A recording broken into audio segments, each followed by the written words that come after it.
यह आप देख सकते हैं एक बैटरी चार्जर है और इस बैटरी चार्जर के साथ में जो है वो ये काफ़ी सारी बैटरियां जो है वो रखी हुई है। इनको इस बैटरी चार्जर की सहायता से चार्ज किया जा रहा है। दोस्तों यहाँ पर आप जो है इसका ये जो पैनल है, सामने वाला जो फ्रंट है, उस फ्रंट के ऊपर कौन कौन सी चीज़ें हैं उनका हम जिक्र यहाँ कर रहे हैं। सबसे पहले चार्जर के ऊपर की ओर हम देखेंगे। यहाँ ऊपर की ओर आप देख सकते हो ये बहुत सारे जो हैं वो फ्लोट दे रखे हैं आपको, यानी कि इंडिकेटर लैंप जो हैं वो अलग अलग फ्लोट के जो हैं वो अलग अलग इंडिकेटर लैंप दे रखे हैं। आप सबको पता हो कि यहाँ पर पहला जो है वो है मेन फेल का। यदि मेन सप्लाई फेल हो जाती है तो ये वाला इंडिकेटर लैंप जो है वो प्रकाशित हो जाएगा। इसके बाद की मैं बात करना चाहूँगा तो लिख रखा है float AC main fuse fail. Main fuse का फेल होने पर ये जलेगा। Boost AC main fuse fail होने पर ये जलेगा। फिर है फ्लोट रेक्टिफायर फ्यूज़ फेल होने पर ये वाला जलेगा। फिर है कैपेसिटर फ्यूज़ फेल फ्लोट होने पर ये वाला जलेगा। फिर आगे हैं बूस्ट रेक्टिफायर फ्यूज़ फेल होने पर ये जलेगा। इस प्रकार से कॉमन फेल यानी इनमें से कोई भी फेल होता है तो ये साथ में जलेगा ही जलेगा। तो ये सब दोस्तों आपको पता हो सबसे पहले तो। उसके बाद में आप देख सकते हो कि नीचे की ओर, यहाँ आप देख सकते हो कि नीचे की ओर जो है इस प्रकार से कुछ बटन दिए हुए हैं और साथ में इंडिकेटर लैंप दे रखा है। आपको ये पता हो कि जब सप्लाई ऑन रहती है उस समय ये ऑन रहता ही रहता है।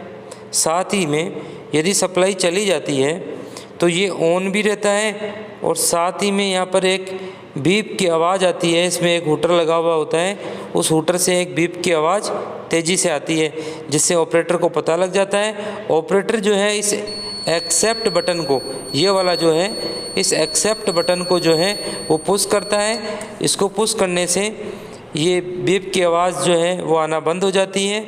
और इस प्रकार से इधर जो है आपको एक लैंप बता रखा है, इधर की साइड में जो है आपको एक लैंप बता रखा है, ये वाला लैंप।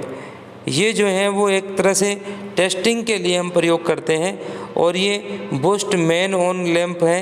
यानी कि आप जब बूस्ट करते हो उसको, यानी इसमें एक रोटरी स्विच होता है, उसकी सहायता से आप बूस्टर चार्जिंग के ऊपर इसको सेलेक्ट करते हो तो ये वाला लैंप जो है वो प्रकाशित हो जाता है।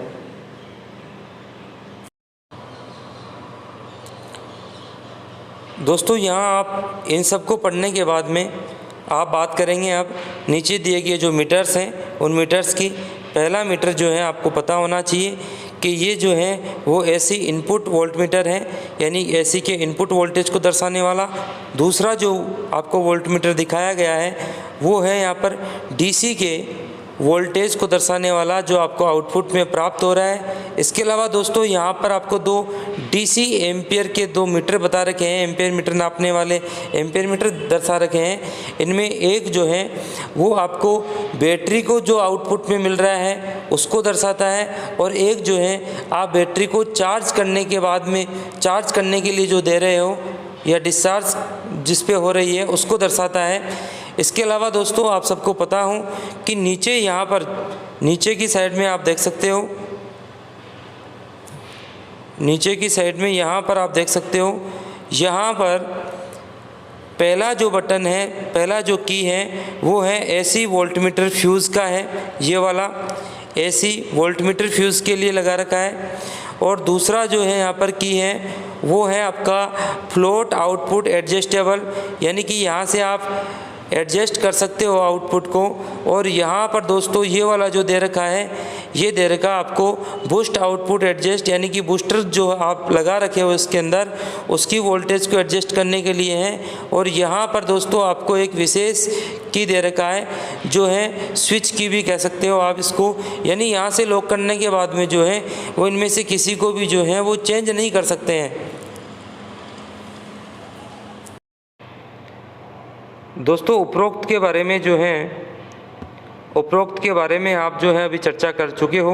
अभी बात करते हैं अपन ये जो रोटरी स्विच जो दे रखे हैं उनकी। दोस्तों यहाँ सबसे पहले जो दिया गया है अपने को वो है AC float on off switch, यानी कि ये ऑन ऑफ करने के काम में आएगा। जो इनपुट में आप इसको AC दे रहे हो उस AC सप्लाई को, इसी की साइड में यहाँ पर आप देख सकते हो दोस्तों, यहाँ पर लिखा हुआ है AC boost on off switch, यानी जो बूस्टर का काम कर रहा है। इसमें जो ट्रांसफार्मर से जो बूस्ट किया जा रहा है उस AC को ऑन ऑफ करने वाला ये स्विच है, उसका ये काम करने वाला है। इसके अलावा दोस्तों यहाँ पर आपको 4 रोटरी स्विच और दे रखे हैं, जिनमें पहला रोटरी स्विच जो है नीचे वालों में वो पहला जो है वो है DC वोल्टमीटर सेलेक्टर स्विच है, DC को सेलेक्ट करने के लिए। उसके बाद में ये जो फ्लोट दे रखा है ये float output on off switch के रूप में काम करेगा। ये बैटरी आइसोलेशन स्विच का काम करेगा, ये boost output on off switch का काम करेगा। दोस्तों इन सब का जो है वो कुछ ना कुछ काम होता है, इसीलिए ये सब लगे हुए हैं। इनको बहुत अच्छे से आपको याद रखना है। यहाँ दोस्तों आप देख सकते हो कि वोल्टमीटर्स, इंडिकेटर लैंप्स और स्विच जो है वो पीछे से किस प्रकार से जुड़े हुए होते हैं।